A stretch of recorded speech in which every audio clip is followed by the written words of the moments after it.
चलिए स्टूडेंट्स, आज बात करते हैं एक न्यू नेम रिएक्शन के बारे में जिसका नाम है रीमन टीमन रिएक्शन।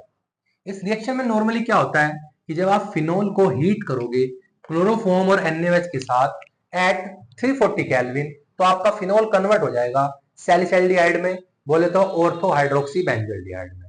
अगर इसी रिएक्शन में आप क्लोरोफॉर्म की जगह CCl4 यानी कि कार्बन टेट्राक्लोराइड यूज करोगे तो आपका फिनोल कन्वर्ट हो जाता है सैलिसिलिक एसिड में।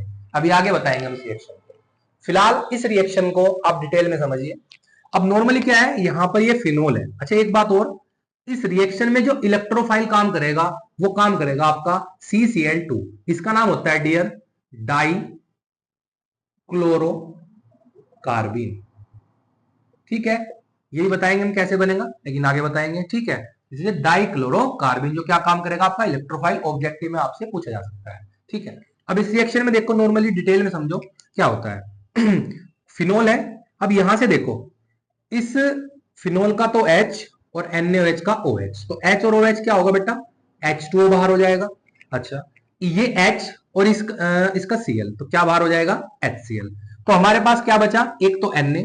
अब OH यहां से गया, H यहां से गया, तो O माइनस हो जाएगा, यानी फिनोक्साइड आयन बनेगा। Na पॉजिटिव तो किसके पास चला गया, O के, तो क्या बना ONa। ऐसे यहां पर H और Cl बाहर हो गए, तो बचा क्या CH। 3 Cl में से एक Cl चला गया, तो कितने Cl बचे, 2। तो CHCl2 कहां अटैच हो जाएगा, जहां से H हटा वहां पर CHCl2 आपका अटैच हो जाएगा। ठीक है, अब नॉर्मली देखो यहां पर 2 Cl है। भाई मेरा टारगेट है किसी भी तरह CHO बनाना, तो उसके लिए मुझे यहां से क्लोरीन को तो हटाना पड़ेगा। अब नॉर्मली मुझे पता है एक क्लोरीन पर -1 चार्ज होता है, तो उसके लिए क्या करूंगा, इसे बाहर ले जाने के लिए कोई ऐसा एलिमेंट लाऊंगा जिसपे +1 चार्ज हो। तो Na पर कितना होता है, +1। अब एक Na प्लस एक Cl को लेके जाएगा, तो इसके लिए मैंने यहाँ पे कितने Cl हैं, 2, तो 2 NaOH यूज कर लिए हैं।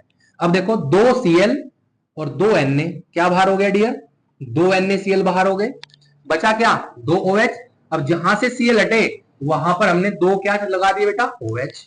अब नॉर्मली जब एक कार्बन पर एक जैसे ग्रुप हो जाते हैं तो एक से ज्यादा तो अनस्टेबल, यहां से आपको क्या निकलता हुआ दिखाई दे रहा है, देखो HOH, तो फिर से क्या बाहर हुआ, H2O। तो बचा क्या आपका CHO आ गया। अब हमारा CHO तो आ गया, लेकिन अभी OH और लाना है, लेकिन यहां पर क्या है ONA, तो वही बात O नेगेटिव Na पॉजिटिव। अब पॉजिटिव वाले को कौन बाहर लेके जाएगा, नेगेटिव वाला, जिस तरह यहां नेगेटिव वाले को कौन लेके गया था, पॉजिटिव वाला। तो Na प्लस को बाहर निकालने के लिए आप इसका क्या कराओगे, एसिडिफिकेशन डाइल्यूट HCl से।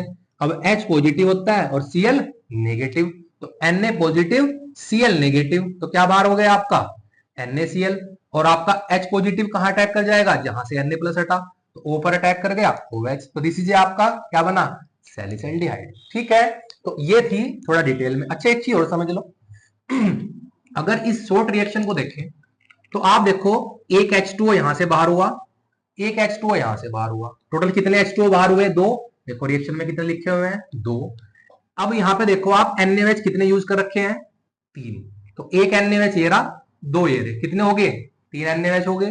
क्लोरोफॉर्म एक है, फिनोल एक है, सैलिसैल्डिहाइड का एक कंपाउंड मोल बना, एक मोल बना। ठीक है।